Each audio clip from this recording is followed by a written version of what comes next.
Hello all and welcome to Witch Ways. I'm Colette and today I want to talk to you about 3 books on folk magic that each take a very different approach to the topic, and I'm going to share with you what I loved, what I didn't love so much, and I hope you enjoy it.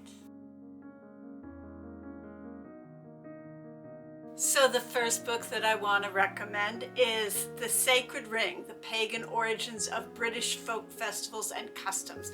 And can I just say, first of all, that I love a good long subtitle. I love this book. I use it a lot. Basically, it's a year-round view of various folk customs, mainly from Britain with a little bit of Wales, that were done at different times of year. Not just the Wheel of the Year, not just the traditional Wiccan holidays, but various folk customs that were either clustered around those days or were separate entirely. In the introduction, he talks very briefly, but I feel fairly successfully, about the idea that most of our beliefs and folk customs that are still celebrated today are relatively new and were revived or invented in the late 19th century.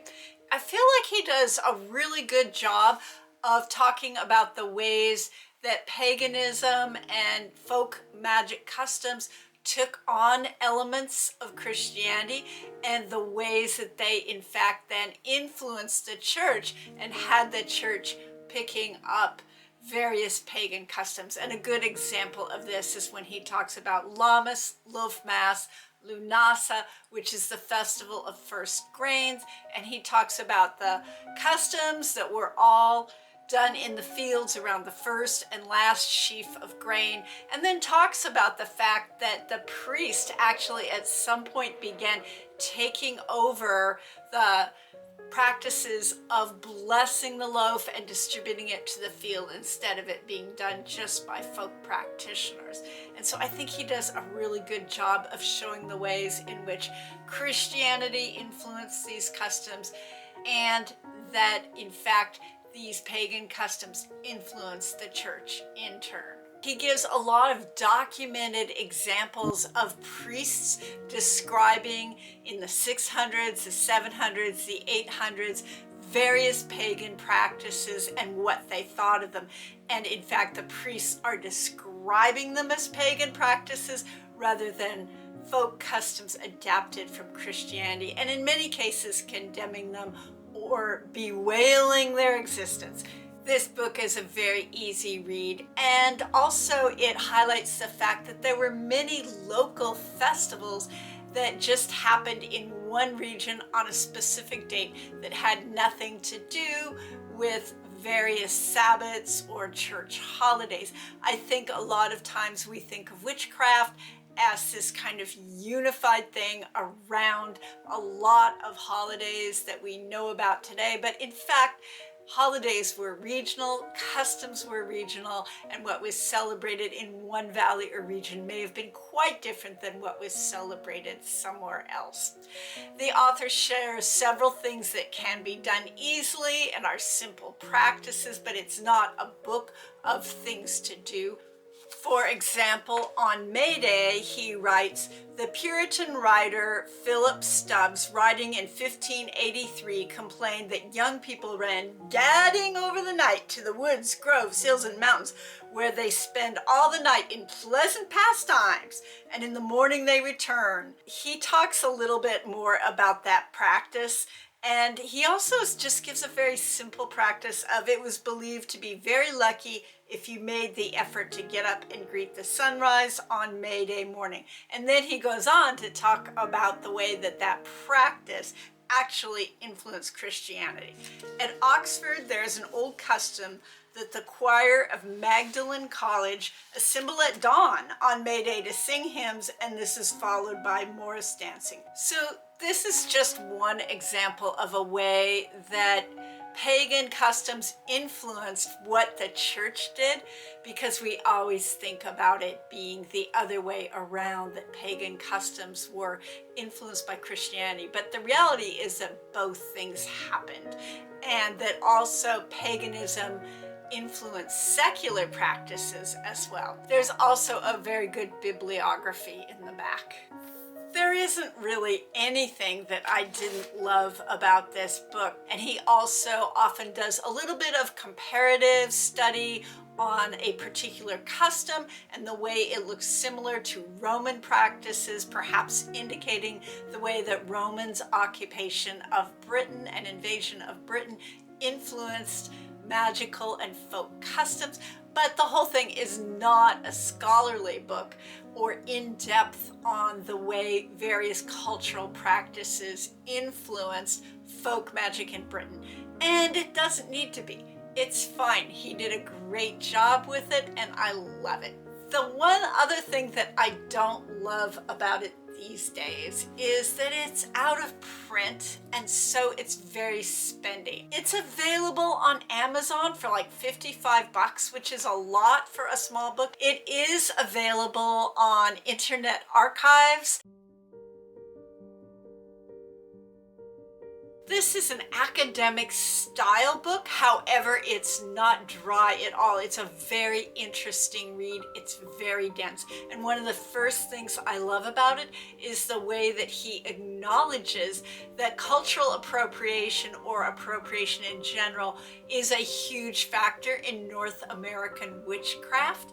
And also, I really love the way he simultaneously includes and credits practitioners from non-European, non-white cultures in a way that feels uplifting, at least to my eyes. He divides the book up into 13 very large sections, which he describes as 13 different rites. And each section is on a specific piece of witchcraft, like spellcasting, initiation, flight, or divination.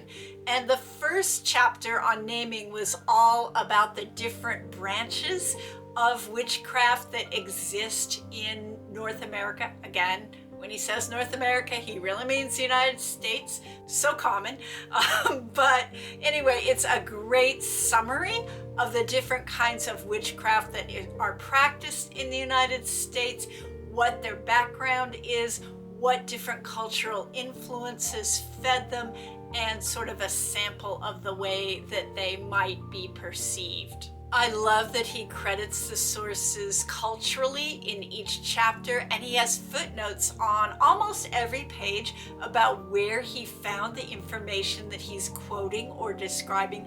And at the end of each section, he has 3 to 5 recommended books that would be good to read if you want to go deeper into that particular topic. I find it so helpful. And one of the reasons I find it really helpful is, as a YouTuber and someone who creates a lot of content and teach classes, I find it's really hard to get away from sort of the idea of being like, many cultures have done this, because there's not the interest or the time in this world to really go over where specifically this was done and in what time frame during history.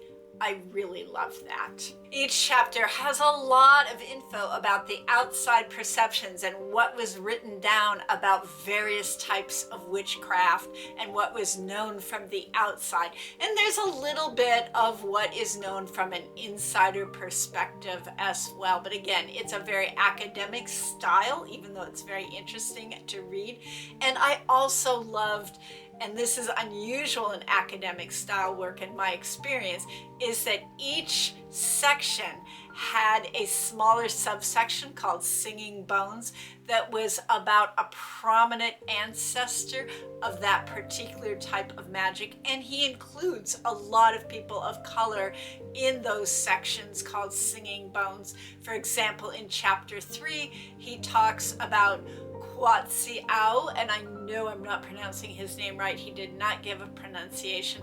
The Payet Indian who had a vision come to him of what became the ghost dance in the United States. He also has a section called Dirt Under the Nails, which is an actual description of how to do a particular type of magic that is representative of that section.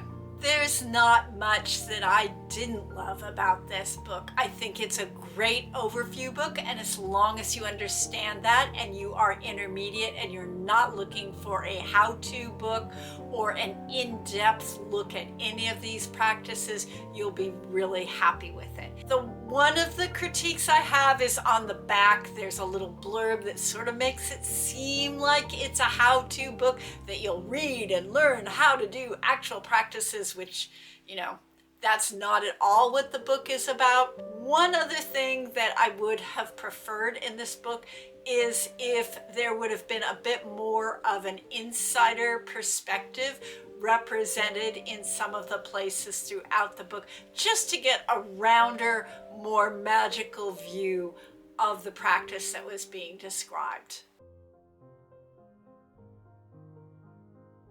So the third book is The Tradition of Household Spirits, Ancestral Lore and Practices by Claude Lecouteux. And again, I'm probably butchering that name. I love this book. And I would say it's intermediate to advanced, because basically what it is it's part of that late 19th century, earliest 20th century practice of going around to different parts of Europe, Eastern Europe, Northern Europe, and Northern Mediterranean, and interviewing elders and older people and asking about folk customs, collecting stories, collecting lore, collecting practices, and then also doing research into older documents held by the church or other places that document those practices. I really love it. And obviously this one is a collection of lore about house spirits, the evolution of them over time, theories about how they came to be. He talks a lot about the idea of spirits of place, of nature being sort of the original house spirits. And then when people started to construct homes, you have to come to some kind of agreement with that spirit or some kind of payment in order to build your house there. And then the way that evolved into various traditions down through the ages, and he goes very deep into a lot of different customs. So for example, I just want to kind of read you the various chapters here. So the chapters are part 1, the house and its ground, which includes the house and its construction, the building, the openings of the house, and the house interior. Part 2 is the house spirits themselves, domestic spirits in antiquity and the Middle Ages, the origin of house spirits, the manifestations of household spirits, the purveyors of spirits, haunted houses once upon a time, and then he has some nice appendixes. And I would just found it very thorough, and he also doesn't try to diminish the fact that as time went on and the church became more powerful, that there became kind of mixing and confusion of ancestors, nature spirits, fairies, local land spirits, kind of all together in different ways over a period of time. So again, we see that idea of like witchcraft isn't one homogeneous thing down through time, but that it changed depending on what era you were living in. I really loved it. So he also gives a lot of examples of folk magic and gives some very, to me, shocking ideas about even things that survived until modern times. Like he has a picture of a high-rise going up that has like a butchered animal's head hanging from the top of the high-rise building that's being constructed as an offering to the local spirits. I don't condone animal sacrifice in any way. However, I found it really interesting that this custom was so strongly ingrained that they would do this even on a modern construction site. This book is probably not for you if you are a beginner, but if you are intermediate to advanced, it will really deepen and enrich your own practice. And I want to say that this was a book that I used alongside my own really extensive experience with household spirits in order to make the video that I put out on house spirits, which is one of the ones that I kind of love the most out of all my videos. So check it out if you want.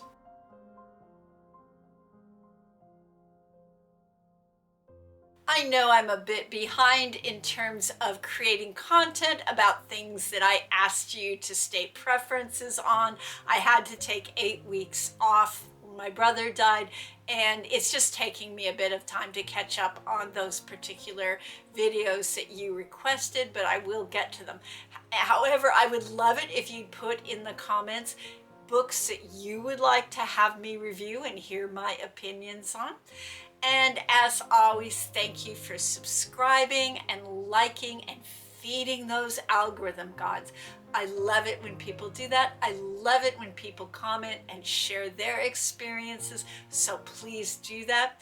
And if you want to go deeper into witchcraft, I'd suggest you might check out my Patreon page. I give a lot of information on there, spells every month, and a lot of great content starting at $5 a month. So until next time, stay safe and be well.